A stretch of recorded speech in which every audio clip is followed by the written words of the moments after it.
Hi and welcome to this lesson on Pythagoras Theory. Now, let's go back and have a quick look at what Pythagoras actually is. Alright, Pythagoras' rule states that the square of the hypotenuse is equal to the square of the sum of the two sides.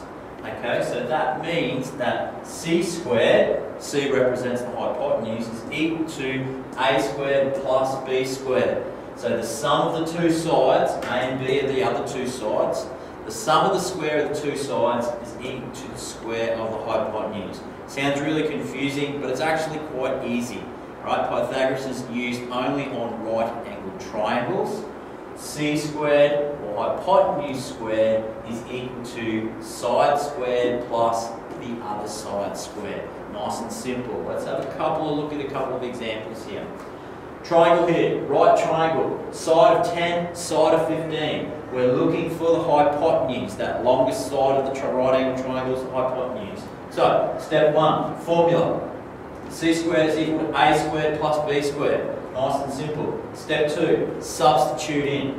C squared is equal to 10 squared plus 15 squared. Get that calculator out. 10 squared is 100. 15 squared is 225. I'm adding those two together. So c squared is equal to 325.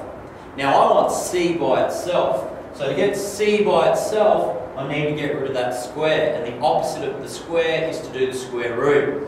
Okay, so c is equal to the square root of 325, which brings me down to step 3, the answer, which is equal to 18.03. Nice and simple, just follow it through. Let's look at our next example. Another right triangle. This time we've got a side of 55 and a hypotenuse of 125. Alright, so step 1, start with the formula. So c squared is equal to a squared plus b squared. But this time we're looking for a side, so we're going to look for a or b. I've chosen we're going to look for a. Alright, doesn't really matter. Now if these two numbers add to give the other one, then it makes sense that this one less the side will give me the other side. Okay, so if I'm plussing here, I must subtract there if I want to find a side. Okay, so it makes out to be a squared or side squared is equal to the hypotenuse squared less the other side given. Okay, so substitute in. The hypotenuse is 125.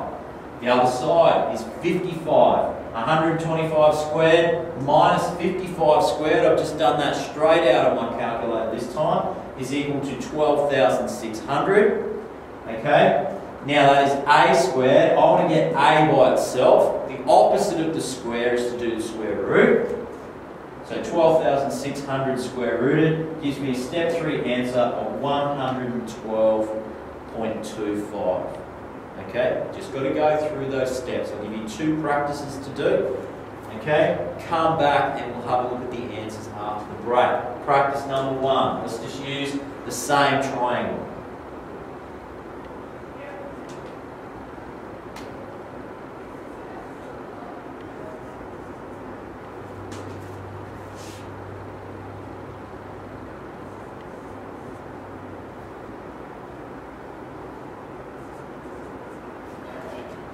Okay, 2 practices. Let's have a look at it. The first one, right triangle, side of 20, side of 25.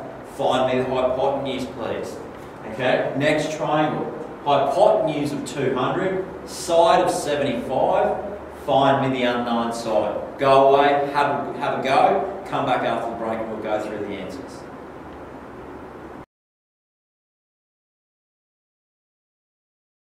Alright, welcome back. Hope you've got an answer to both of those and we'll see how you go because it's been a fair while. Anyway, the first one, right angle triangle, side of 20, side of 25, find me the hypotenuse. First step is the formula. The hypotenuse squared is equal to the sum of the sides squared, so a squared plus b squared. Step number 2, substitute in. 20 squared plus 25 squared equals 400 plus 625. So c squared is equal to 1025. So C, therefore, to get rid of that square, we need to do the square root. So square root of 1025 gives me step 3 answer of 32.02. Give it a tick if you got it. The next one, we're finding a side this time. So let's look at what we're finding. We're finding a side. We're given a hypotenuse and we're given one of the other sides. So, formula. Hypotenuse squared is equal to the sum of the two sides. So if we're finding a side, it makes sense that we need to subtract away from the hypotenuse. So a squared is equal to c squared minus b squared. Step 2, substitute in 200 squared, 75 squared. I'll put that in my calculator. I get 34,375. I've got to get rid of the square, so therefore I'm doing the square root. Gives me step 3 answer of 185.4. Hope you got both those. Hope this sorts it out a little bit better for you. Check out the rest of the videos on www.schoolmate.com and we'll catch you next time.